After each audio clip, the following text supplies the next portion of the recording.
Good afternoon, seventh grade Bobcats. Mr. Flato here. Welcome back to what I hope will be another great week for you here at the Helena Middle School. On today's Bob lessons, one of my favorites, it's called Why I Respect Dandelions. And kind of the origin of this Bob lesson was trying to keep my grass green and dealing with these nagging, annoying dandelions that would grow in and trying to put weed and feed on them and get rid of them. And I also started to notice that dandelions grow in some of the craziest places. I was walking once down the street and I noticed a dandelion growing right between a crack in the cement. And I started thinking more about dandelions and more about their resiliency and more about how they grow under distressed and tough conditions. And I actually started having more and more respect for dandelions as I equated it metaphorically to human beings and students. With the holidays right around the corner, I know this is a tough time for a lot of students, and I started thinking about students that grow under different soils, if you will, students that grow different home environments, students that are able to persevere and develop grittiness and grow through adverse circumstances, and wanted to make a Bob lesson about that. So I hope this inspires some of you. I hope some of you enjoy it, and I hope you guys have a great week. Why I Respect Dandelions. Kind of a crazy name, I know, but stick with me and it'll all make a lot of sense here in a couple minutes. But first, let's be our best this week at HMS. Let's be Bob. Let's be safe. Let's be responsible. Let's be respectful. And we're on to a new. All right, before I get going on this, I got to give you a little background about where this idea came from. I had this idea last spring, and I have a house and I have this big lawn where I live. And for some reason, I really take pride in my lawn. I like it looking green and plush and nice. And me and Mr. Kepler, who lives across the street from me, we have this secret unspoken competition to see whose lawn is nicer, and mine is nicer, by the way. And every spring, sure enough, I have these dandelions popping up. And every spring I get super annoyed by these dandelions popping up. So I spray True Green to come and take care of the dandelions and to feed my lawn so that it's nice and green for the summer. And one day I came across a dandelion growing in the cement crack somewhere. And all of a sudden I started thinking about dandelions in a whole new perspective. So I started looking at the differences between flowers and dandelions. I think both are actually very pretty, but both are considered to be two completely different things. And if you look at the differences in preparation and care between people that have flowers or flower beds at their homes and dandelions that grow in some of the toughest conditions, you'll see a stark difference. Flowers are strategically planted in locations with optimal sunlight because you'll learn in biology class and photosynthesis that plants need sunlight to live. Where dandelion seeds are just strewn wherever, they spread and grow, and they basically grow wherever they land.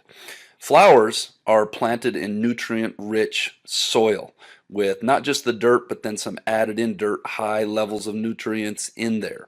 Where the seeds of dandelions grow in dirt, and as you'll see here in a minute in the next slide, sometimes in the cracks of cement, where there's just a little dirt in between some cement. Flowers are watered daily or every other day, where dandelions get their water whenever it rains. There may be dry stretches of days on end in the summer when there is no rain, and they have to persevere and go without. Flowers are given fertilizer as food, so they have their nutrient-rich soil and they get fertilizer in their food in the dirt, where dandelions obviously have no fertilizer added. So one day I was walking and I came across a dandelion growing out of the crack of the cement in a sidewalk. And I don't remember where it was or when it was, but it was very similar to this picture right here. And I kind of had this moment, where I had this new appreciation for dandelions, their perseverance, their grit, how they find a way to grow and flourish and be their best, given some of the toughest circumstances imaginable. If you look at this dandelion seed and how it found its way in between this little crack of dirt, between a brick wall and a sidewalk somewhere, and how it laid down its roots, and without fertilizer and without sunlight, and maybe getting stepped on, it found a way to grow and flourish and be this beautiful plant. And I started thinking about us as human beings and how some of us don't have those same resources that flowers do, and how some of us are able to overcome and be our best regardless. So you may be asking yourself, Mr. Flato, what do flowers and dandelions have to do with me? Well, I think we can take a lesson from dandelions. When we look at resources, when we look at dandelions' ability to grow and to flourish without a whole lot of resources, I think there's a lot of lessons and things we can take from that. Dandelions grow and prosper in some of the toughest conditions imaginable, and they fulfill their one objective, which is just growing and being beautiful. At the Helena Middle School, what is our objective? Our objective is to come to school every day, give 110% effort, build a foundation so that one day we can go out in the world and be whatever it is we want to be.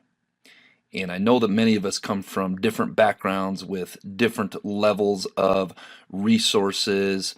But the awesome thing about living in this country, the awesome thing about Helena Middle School, is we have so many resources here at the school that there really isn't any reason why we all shouldn't be successful.